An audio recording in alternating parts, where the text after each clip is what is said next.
Hello, everyone, and welcome back to Normie Uh, on the last episode, we talked about the riveting topic of the Taiping Rebellion, the gerrymandering of various Indiana towns, the copper, and the AP World History exam in 2019. And this episode, we would like to kick off with everyone's favorite food, soup. Fuck Uh, yeah. Vinny, would you like to give me a quick summary of soup according to Wikipedia?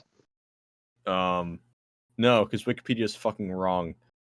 Oh, Wikipedia is wrong about soup? Yeah, it says it's primarily a liquid, but you can make not.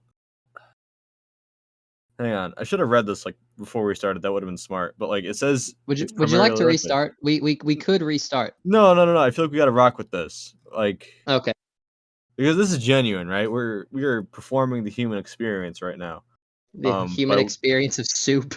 Yeah, I'd say soup is a primarily human experience. I looked up the dictionary definition of soup earlier.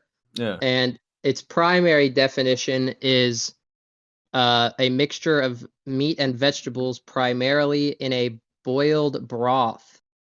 Yeah. Now, I don't like that definition, but it's somewhere to start. You know what? Okay. Fuck the entire bit that we were going for in the beginning. How would you define soup? Let's get into the semantics of this. Okay, I would define soup. I feel like soup has a pretty broad definition, and it really starts to get gray when you're talking about stews. Like a soup can be very hearty, and full of things. You see, but I don't want to accidentally talk about stews. Well, in my opinion, right? Soup is not a thing. Soup is a descriptor. There is a dish, and a dish can fall into the category of soup, but the dish is not intrinsically a soup. You get what I mean? Chicken noodle soup is its own thing. We just describe it as soup. I guess. You know what I mean? Like how much chicken and noodle do you have to put into the broth before it stops being a chicken noodle soup and starts being a chicken noodle stew? Is stew about the amount of time? And then how much chicken and noodle do you put into the stew before the stew becomes like a sauce? I think it's a ratio thing. I think when I think of a sauce, I think of something that is not part of the cooking process necessarily. Well, ribs are cooked in sauce. I guess. Are ribs a soup?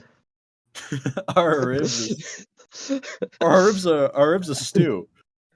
I don't no. Yeah, I feel like there's a liquid to solid matter ratio. Like miso soup. Yeah. That is always a soup. Because that's mostly broth. You don't even have to put anything in it's damn there near to all be broth. Yeah, you don't even have to put anything in it for it to still be a miso soup. That's like the water soup you get at hibachi places, right?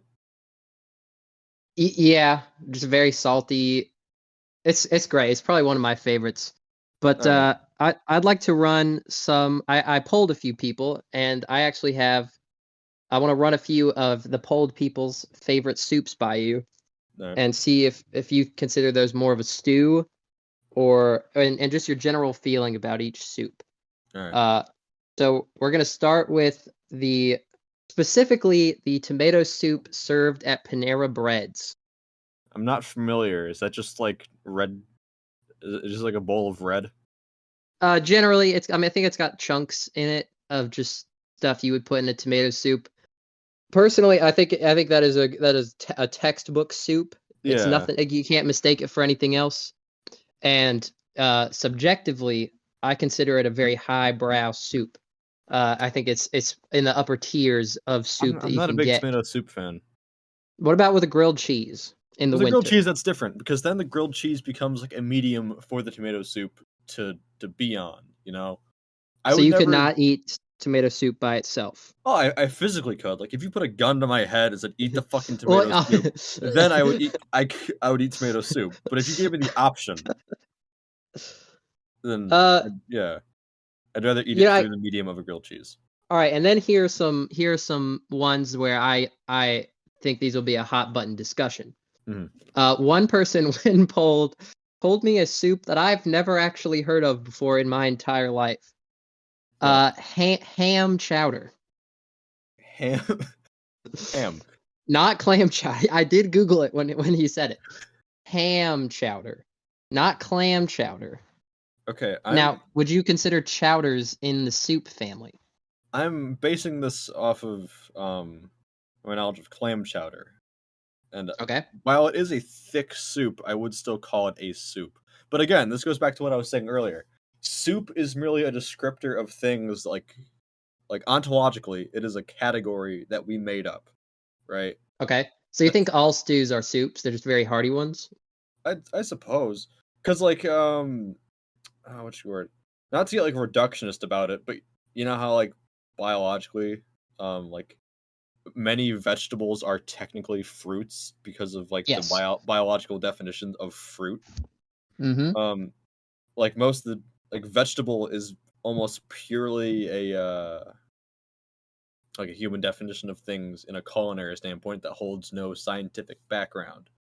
Soup is just a convenient way for us to describe food and liquid. All right.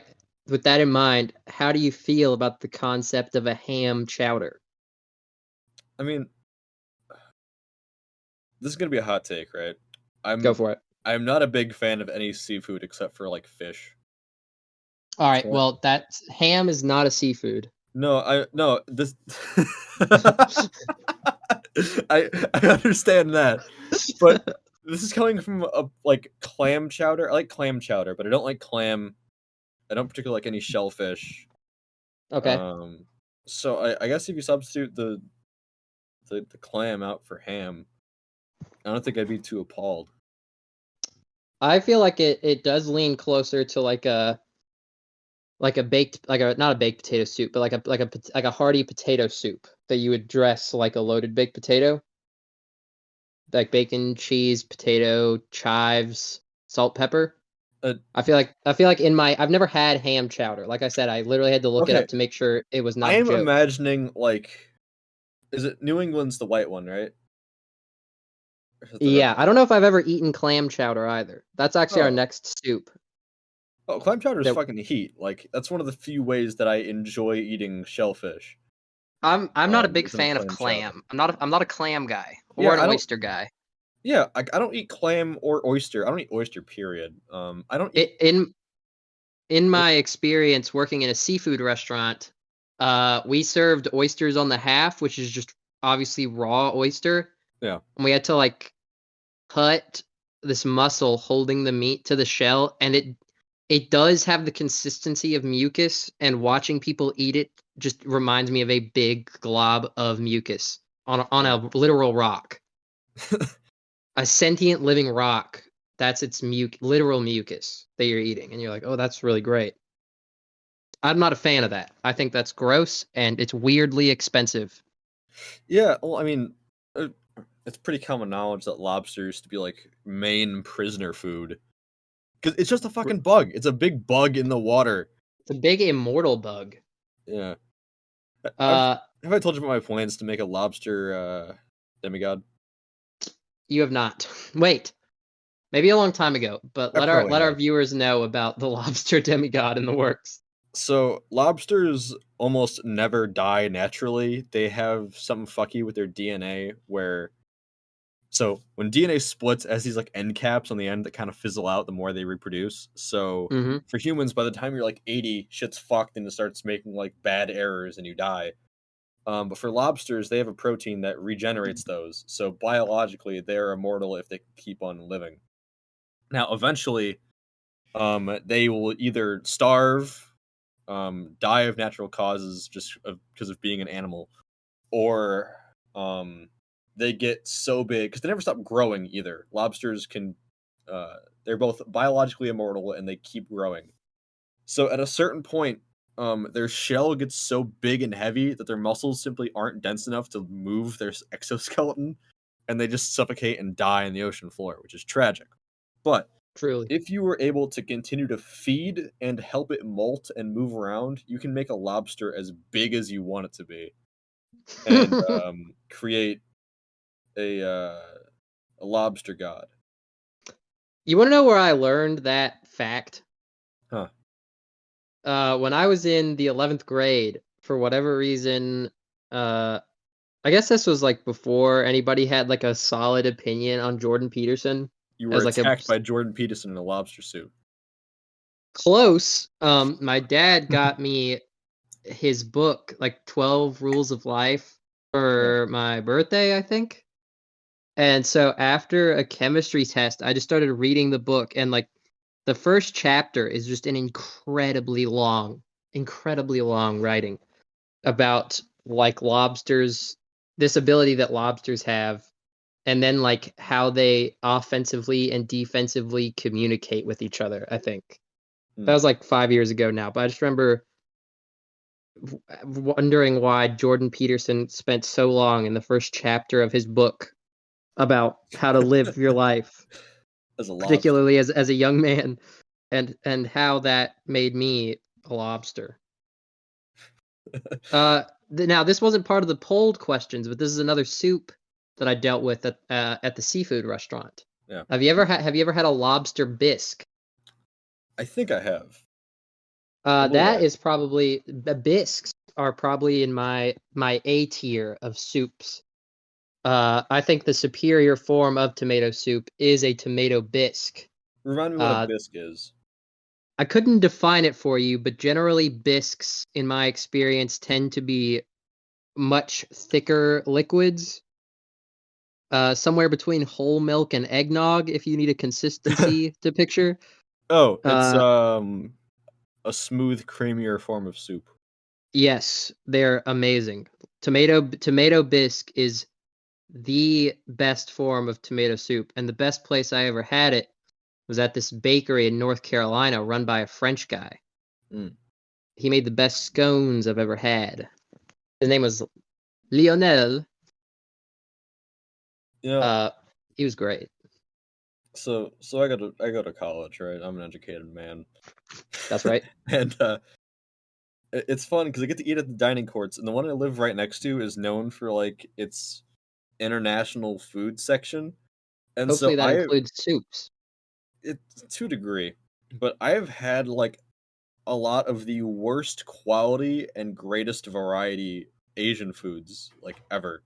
Like each So week you they like serve. live next to like the I can throw a Indiana rock brand out of my Golden window Corral. and hit the building.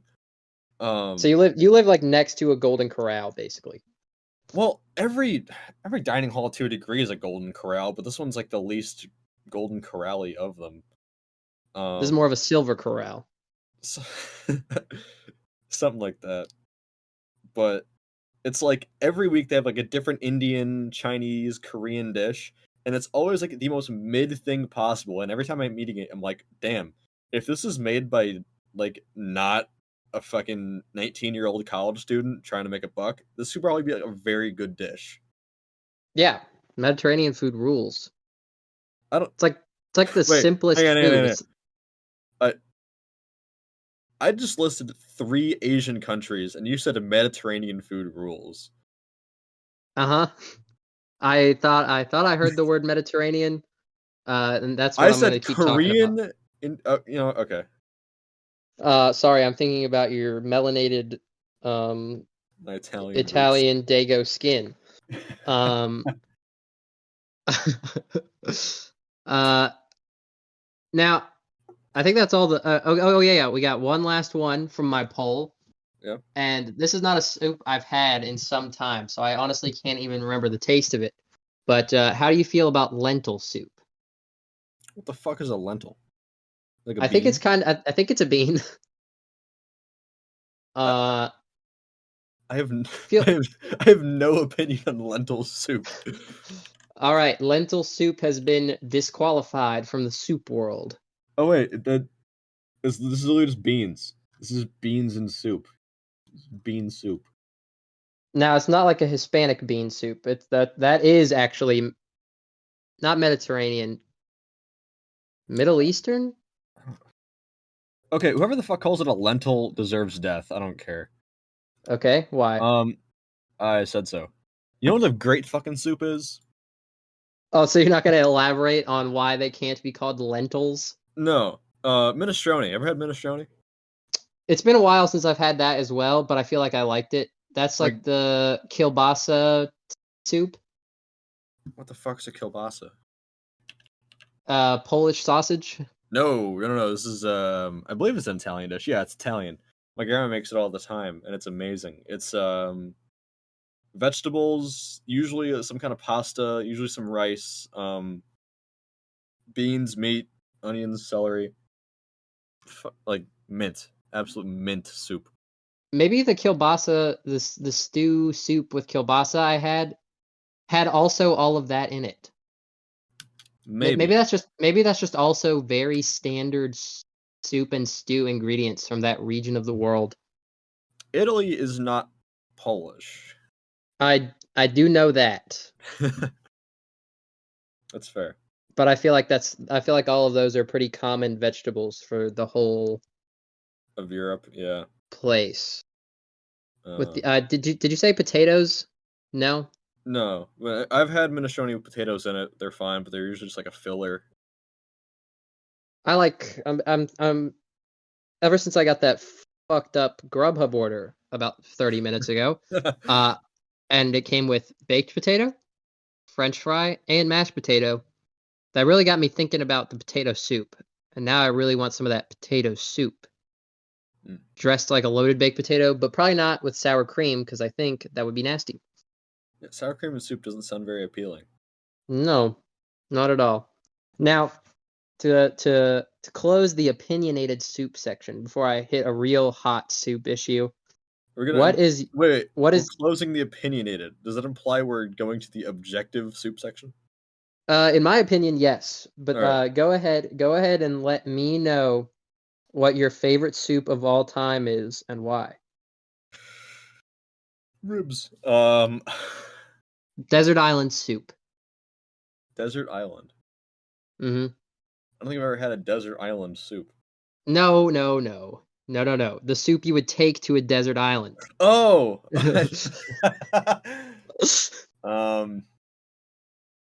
Shit. That's a hard ass question. Favorite soup of all time. Yeah, on the desert island, the soup would remain at the ideal eating temperature no matter what. And you Probably would have just honestly like you would minestrone. have a minestrone. Yeah. It's such a Uh, diverse soup. my favorite soup diverts from the dictionary definition of soup. If It you say has, cereal, I'm going to kill you. huh? If you say cereal, I am going to kill you. No, but that is the next thing I want to talk about after this. Okay. Uh, my favorite soup of all time was a green tomato gazpacho that I had at a restaurant that no longer exists. You couldn't Are have you said familiar? gazpacho in any zestier of a way. Well, it was pretty zesty. Okay, it came with filet mignon and crab fritters. Okay, it was amazing. This was the kind of restaurant where when you asked for a lemon on your drink, they would spiral a lemon peel and put it on the straw with no actual lemon fruit. Huh. Okay, it was great. I probably have pictures of the soup on my phone. Um, I looked up a recipe for it like right before we started, or right before you got back to your dorm, Mm-hmm. and it's literally like green tomato, onions, peppers, and you just put it in a blender Huh. and then just chill the liquid that comes out. I'm sure you can put like spices and stuff in it whenever in any part of that process. But it was amazing. And then the end of the recipe was like, "Oh yeah, if you want a sweet soup, substitute melon for the tomato." Melon. Which I'm kind of thinking about making melon soup.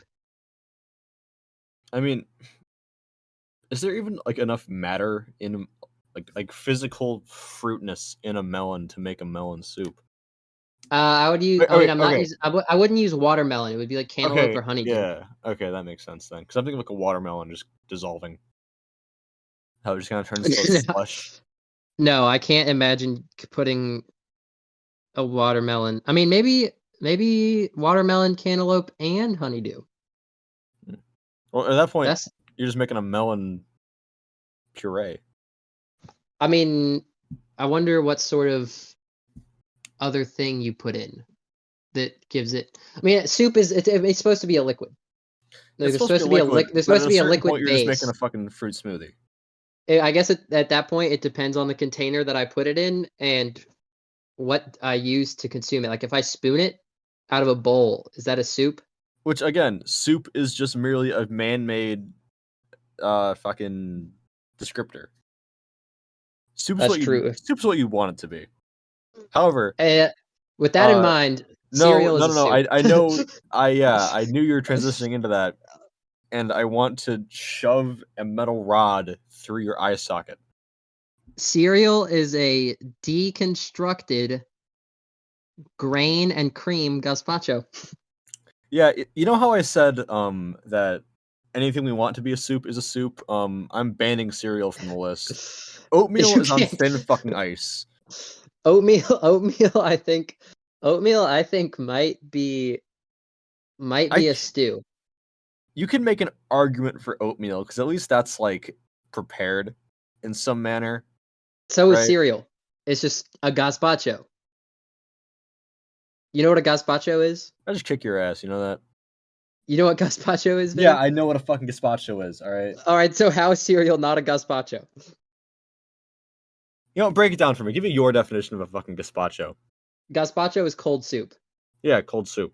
Mainly because So is the milk is the broth. right. The cereal is what you put in the broth. But there's no interaction between the broth and the thing you put in the broth. I know you know that's not true. They literally sell Fruit Loop milk at the store. What store are you buying Fruit Loop milk at? I think they sell it at like every grocery store here. You can also buy Cinnamon Toast Crunch milk. What the fuck is wrong with you people? I've never seen that in my life. We used to have banana milk, but it disappeared. I'm really sad. Kroger. We also have a local creamery that serves Dreamsicle milk, which is very good as well. Man. Now we can't make this a milk episode. That's for a later date. No, okay. Last thing about milk. One of the best things about growing up in the Midwest is having Oberweis just like about. What did you just say? Do you know what Oberweis is? No. It's a Wisconsin-based dairy farm company brand. Okay.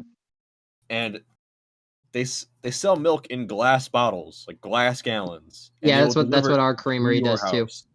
Yep, we have that. What'd you say, Oberweis? Oberweis.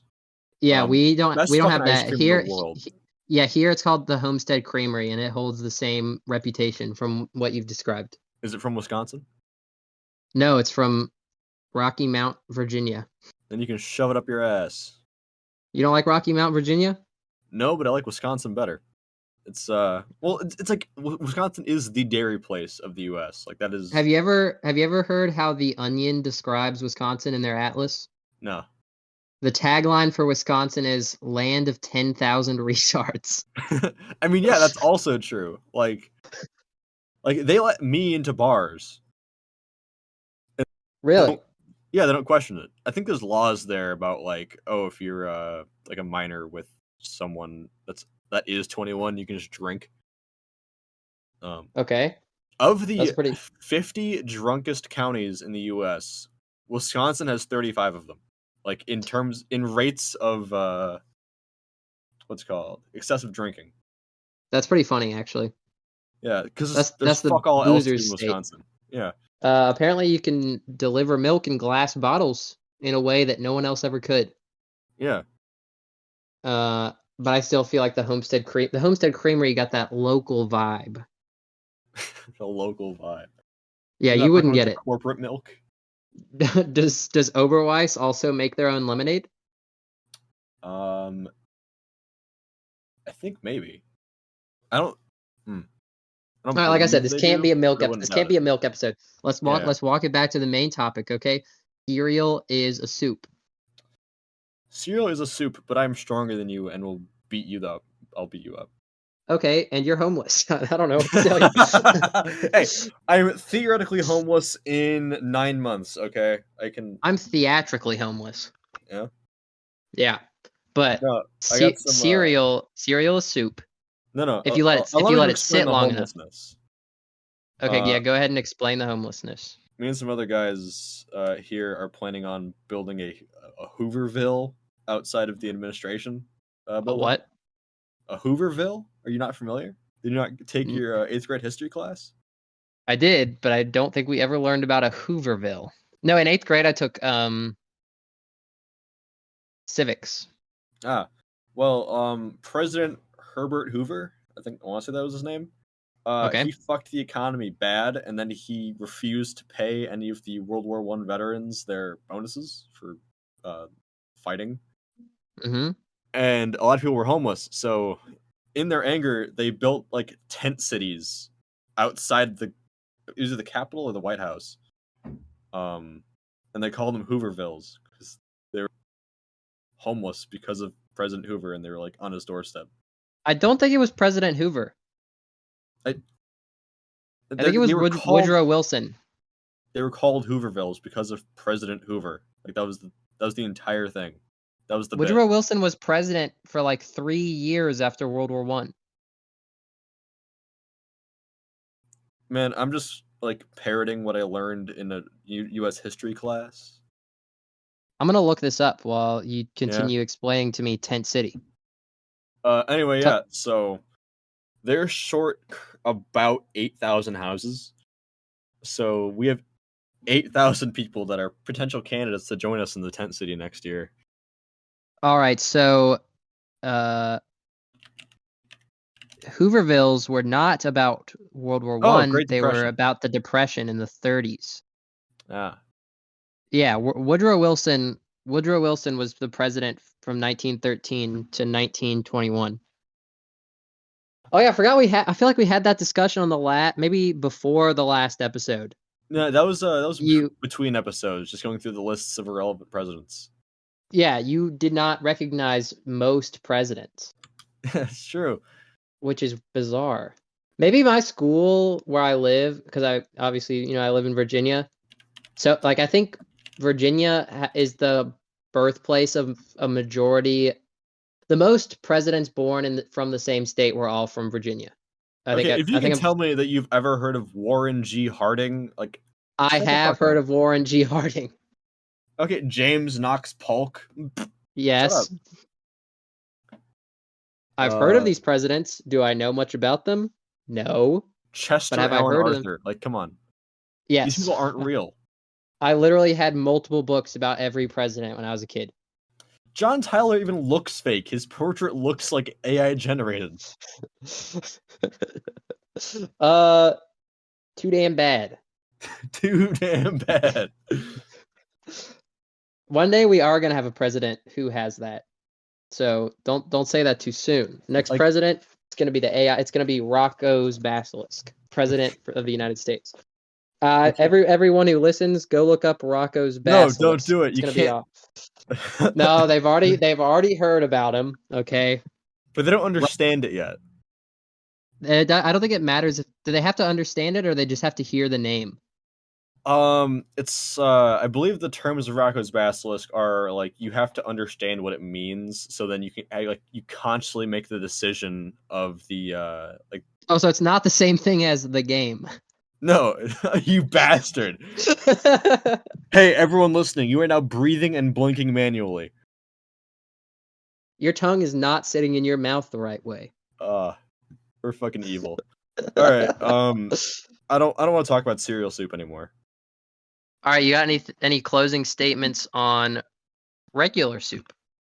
Soup that you agree is soup. Would you consider a metal alloy a soup? No. No. No. Why not? You can't eat it. It's not like made to be edible. Well, you can eat it, but only once. When I inevitably end up on death row, I'll make that my my final meal. Liquid steel. Yes, let me get some liquid steel. I'm gonna get that when I'm sentenced to the death penalty for petty larceny. Petty larceny. Yeah. What does petty When larceny entail? when I was a kid, I stole so many things from so many stores, and I got caught so many times that my parents made me write a 3-page single-spaced essay. This was when I was like 8 years old, I think. Oh, this is a real story? Yeah, this is a real story. They made me write a 3-page paper, single-spaced, about the difference between petty and grand larceny, and the punishments that befit both in the state of Virginia. Petty larceny and grand larceny are only separated by dollar amount. Petty larceny is defined as larceny directly from a person of money or other thing, in parentheses, taking something directly from another person valued at less than $5, or larceny not from the person of goods valued at less than $1,000. It is also it is called petite larceny, and it is a class 1 misdemeanor in the state of Virginia. And grand larceny is generally anything above that. To pad a little bit, I also included, this is before I knew about the game series, but I wrote about Grand Theft Auto, which, since every car is valued at over $1,000, it's always grand larceny. Mm-hmm. So I guess if you were to steal a car valued at less than $1,000 in the state of Virginia, you might get charged with petite theft auto. Little car. I forgot how we even got to that subject. Soup? Soup. So Death sentence. drinking molten steel, yeah. You know what? Prime that metal fact.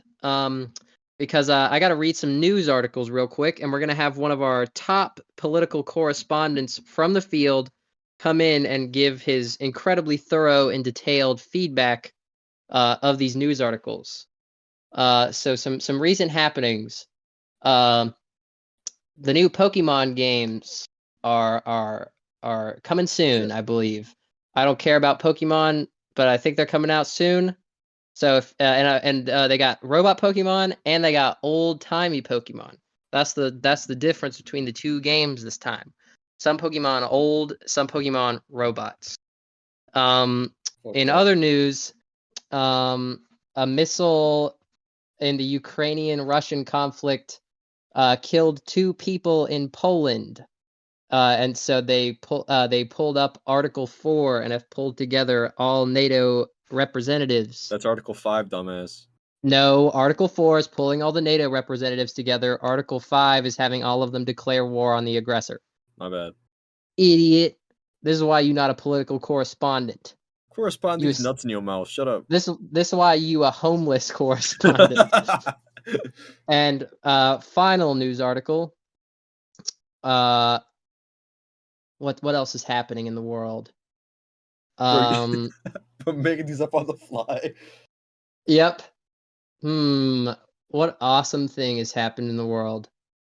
This is a little bit of old news, but a Twitch stream of a head of lettuce managed to outlive the last prime minister. And here to give us feedback on all of these incredible news articles is our...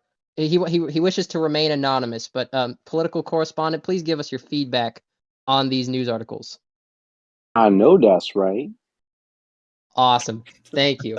Truly insightful, and that's why we keep him on the payroll. We actually pay him about $80,000 an episode. He's asking for more, and we're yeah, all the ad rev. Bro, I'm fucking homeless. From our paying this rat badge 80 grand an episode, you fucker. Hey, listen. You go ahead and give me a das right, and we'll see if you deserve $80,000 an episode. That's right. That's right. Thank you, political correspondent. That's right. That's right. Okay, now tell us the metal lore of the week, Mr. Vincent. All right, yeah. Last week I wanted a tour of a genuine steel foundry. For implied legal reasons, I wasn't allowed to take any photographs there, so I'm gonna not say where I went, so I can probably describe in a little bit of detail like what happened there. But I got the pleasure of actually like watching them pour liquid steel out of the furnace into a crucible, which is basically just pouring it from one really hot cup into another really hot cup. And it was funny because they have to add like a handful of additives to the steel when they're like pouring it. And they were adding a bag full of like some kind of carbon. And so, if this is your job, right? If your job was to get carbon from a bag into a pot of molten steel, how would you do it? Is the carbon like what's the? It's dust. It's dust. It's a bag how full big of is dust. the bag full of maybe No like more, a little like shovel? 30 pounds, like a small bag. I would probably use a little shovel or a bucket. You know what they did here? What did they do? They threw the whole damn bag in. Like the bag itself? Yeah, the bag and all.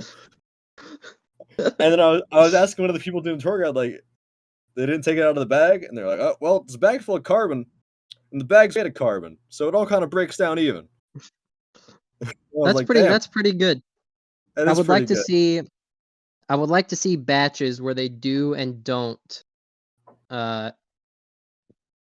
the bag in. Well, to a certain degree, like, if you threw a person in, like you could say like, oh, a person's made of carbon. It all evens out in the end. Like if you just threw a person into molten steel, is there like any way to tell that person was ever thrown in there because they're just carbon now? So to a certain degree, do you know what reducing steel is? I don't. So you know how when you boil water, like if you boil off water, it'll just end up with like a big thing of like all the not water at the bottom? Yeah. So with steel, it's the opposite. Since steel is like really dense, everything that isn't steel usually ends up rising to the top in the form of slag. So a certain amount of carbon integrates really well into the steel and becomes like a steel alloy. But all the so there's like a limit of saturation. Else, kinda. It's like only certain kinds will adhere into the metal. Okay. I'm sure you took biology and you learned about like the hydrophobic, hydrophilic, stuff like that. Yes. So only some stuff will actually blend into it well, and everything else falls to the top and forms slag. And a guy comes in with a big stick and gets all the slag off the top. So how much of that slag do you think is bag? Probably not much, given like the weight of the bag. Okay. Like negligible amounts compared to like this big ass pot of steel. Like I'm talking, probably like a Ford F-150 sized pot. That's the most American measurement of molten steel I'll use anything I've ever but heard. a damn meter. You want to hear something funny that I heard in the 7th grade? Huh. We were watching a documentary in the 7th grade about the Hoover Dam. Yeah. And they said one generator from the Hoover Dam weighed as much as 10 jungle gyms. How much does a fucking jungle gym weigh? I don't know. As much as one generator from the Hoover Dam. 1/10 of a generator from the Hoover Dam. That's right. That's right. Anything but the metric system. As God intended. If God wanted us to use the metric system, there would have been 10 apostles. For real. uh, But so we kept on going around the tour after the metal pouring session, okay. and around the place there's just like big hunks of recently poured metal just about, Yeah. and we were walking around and we're like, hey, why is there like metal around? He was like, oh well, the building doesn't have any heat or cooling, so when it gets cold like this in the winter, we just kind of leave the metal around to heat up the warehouses. That is actually pretty smart. It is pretty smart. I'm thinking that I need a 10-ton chunk of molten steel in my living room. Like my house needs like a Chernobyl elephant's foot, just like in the middle of my living room. That'd be sick. That would be awesome. And then we got to the area that was specifically for cooling metal. And imagine, take a guess on how they cool solidified metal. How they cool what metal? Solidified. Oh, probably just dunk it in a big ass thing of water. After that, like way after that. Like it's already been dunked in the water, it's hardened, but it's still like really hot and it's a big chunk of metal. I want to imagine like Roman slaves fanning the metal with like an olive branch or like a palm.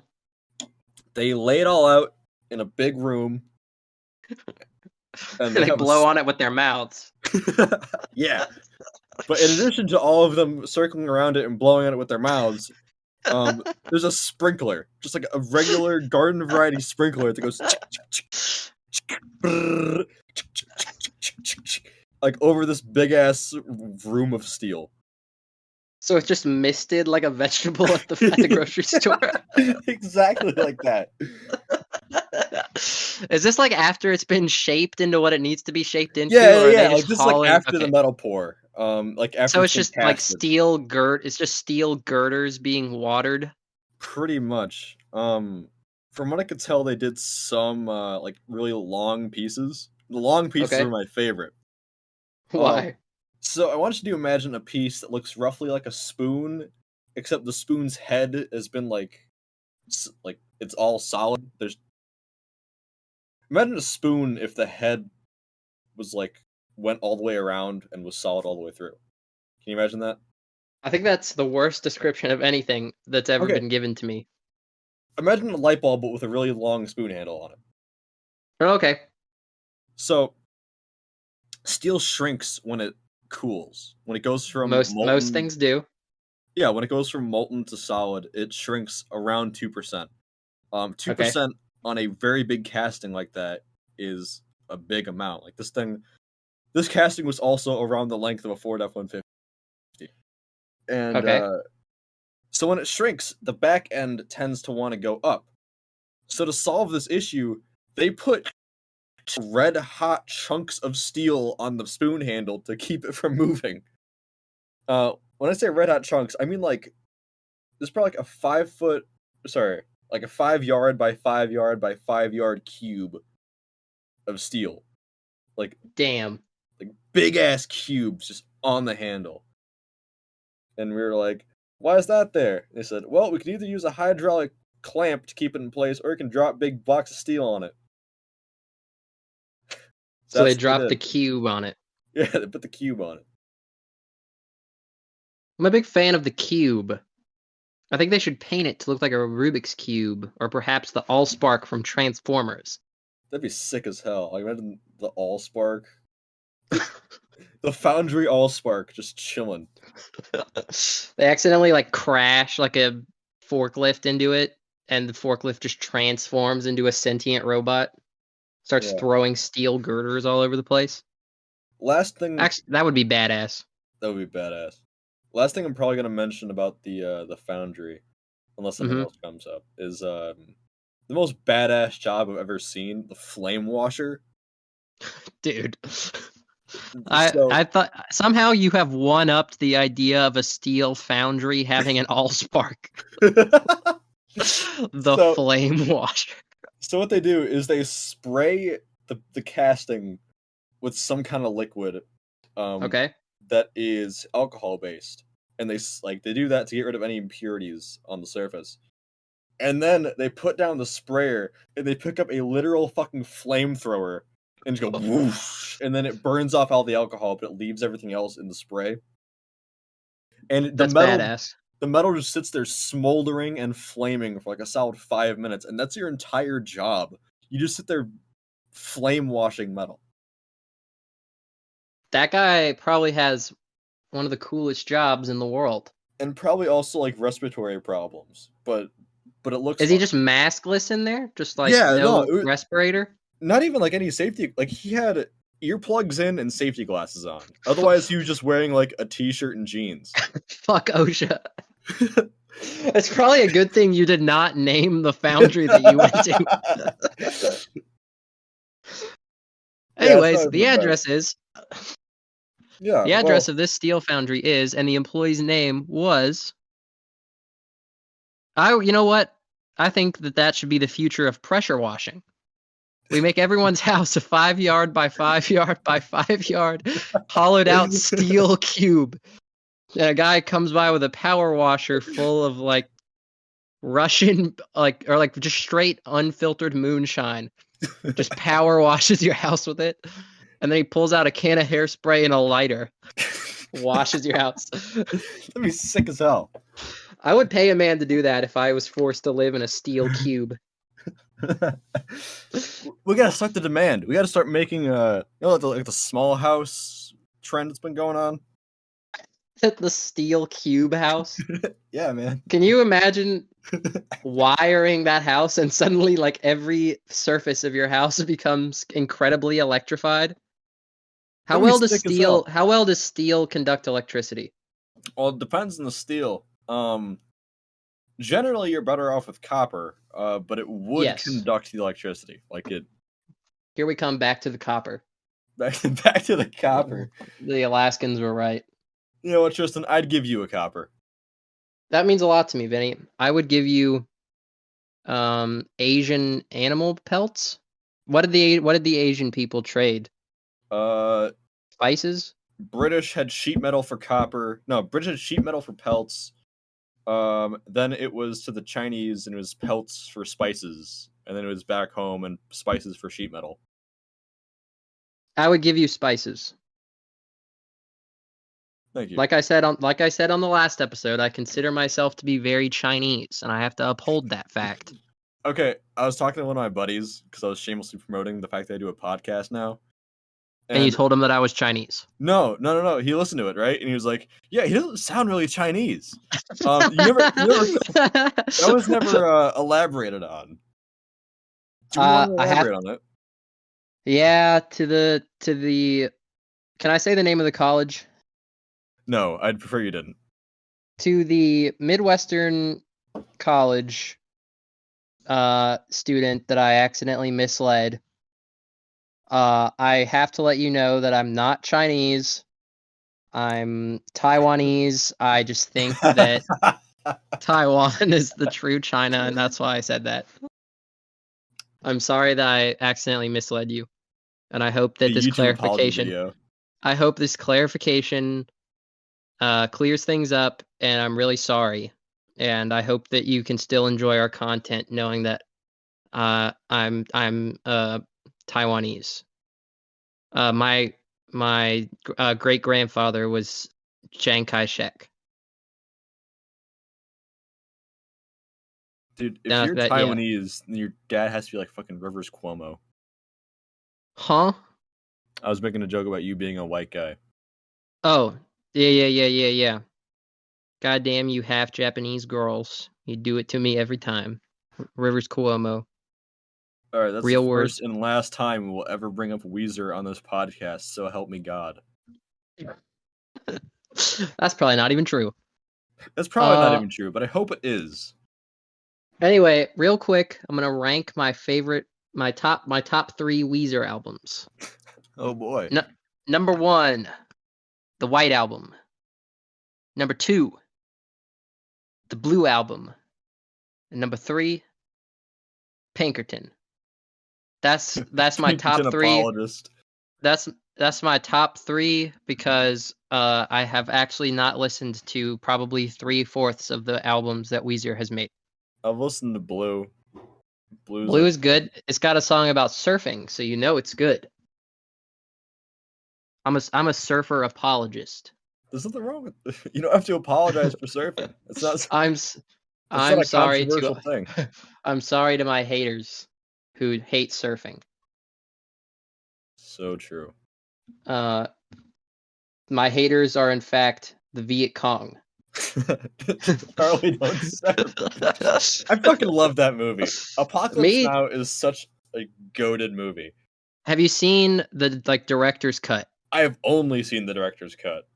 I think that's what I did too, because I remember sitting down and saying, I'm surprised this many people have seen a 3-hour movie. And it turns out most people have not seen the 3-hour movie. Unless they're like Netflix only has the director's cut, I think. I'm gonna make my friends watch Heat at some point, and they're all gonna have to sit there for 3 fucking hours. And I'm gonna point at the screen every 15 minutes and go, he's literally me. What you can do beforehand is warn them that they can walk out in 30 seconds if they feel the heat around the corner. And they get 30 seconds before the movie starts to bail. And after that, they have to stay. Because they're my hostages. I'll be holding a knife to their neck. That's right. It's a good thing we don't know your name or the school you go to. Otherwise, that might curry some hazard. Now, but can I do I do the whitest kids you know bit about the president of the United States? I don't know if that's actually a crime or not. I don't know if it's a crime, but I feel like Spotify would get really mad at me, especially once I monetize this. True. I probably should not advocate for the. I would not advocate for the assassination of the U.S. president using a mortar from the roof of a building across the street. When using physics appropriately, you can launch a mortar through the roof of the president's bedroom. That is extremely illegal, and I don't condone it. Felonious, even. Felonious, in the words of Michael Mahoney, celebrated author.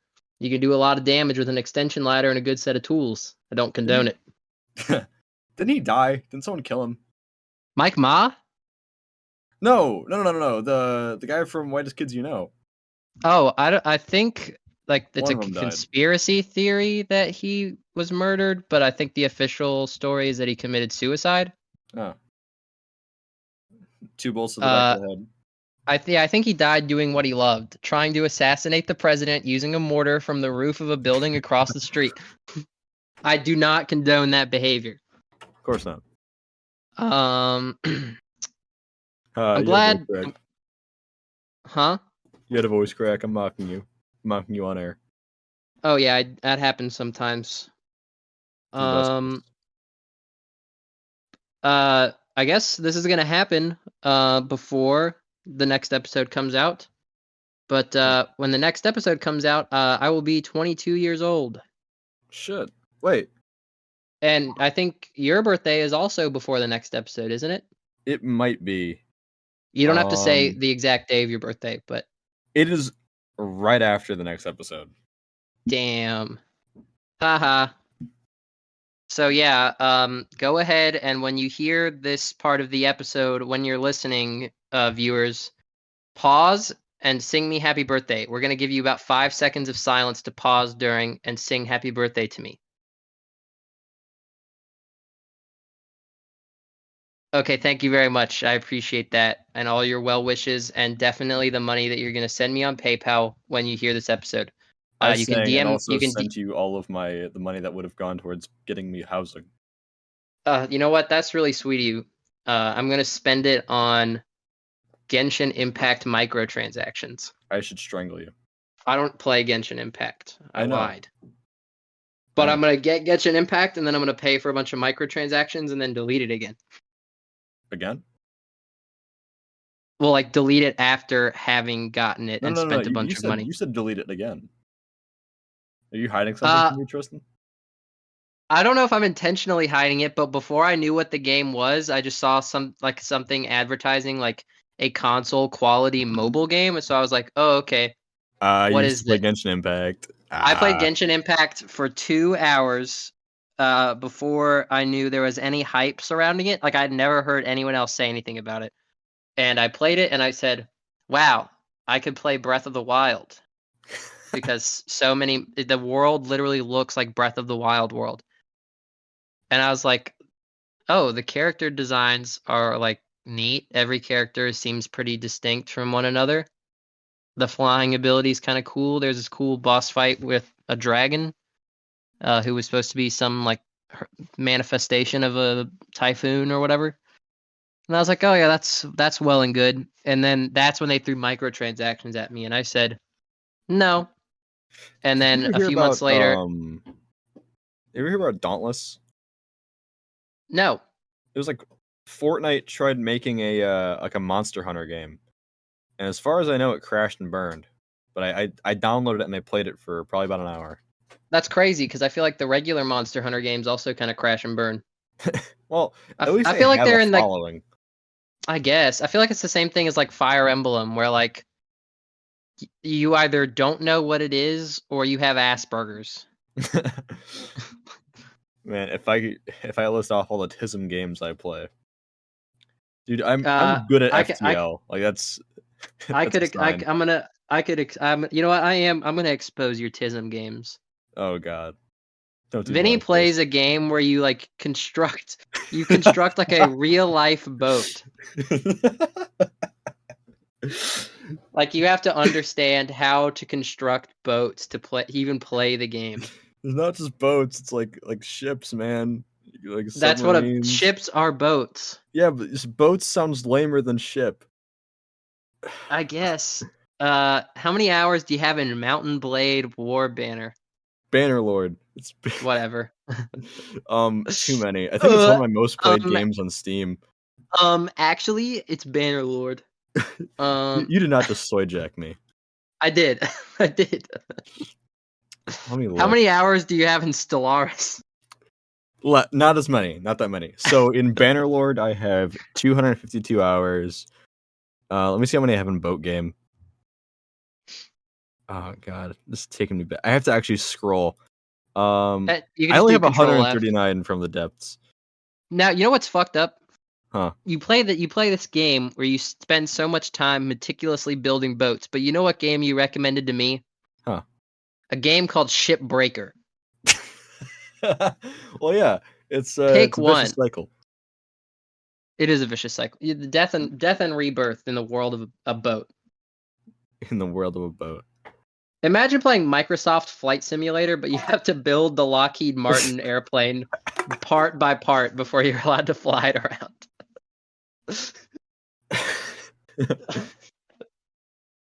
And you know what? Let's return back to the discussion about Heat and the movie night. Movie of the week. I have to say, I was a big fan of Movie of the Week, but truly, I'm a very impressionable person, and I think that my opinion could be swayed by our world-famous film critic. Film critic, what did you think of the Movie of the Week? I was a big fan of it this week. I think it was a lot better than last week. And that's our episode for the week. Please tell me what you thought. Please send slurs to my Instagram DMs. That's pretty funny. And also send me open housing. Send Vinny open housing. He's willing to commute approximately 5,000 miles. And use the Discord suggestions channel or either of our Instagram DMs to suggest topics and guests for the next episode. Thank you. Bye-bye.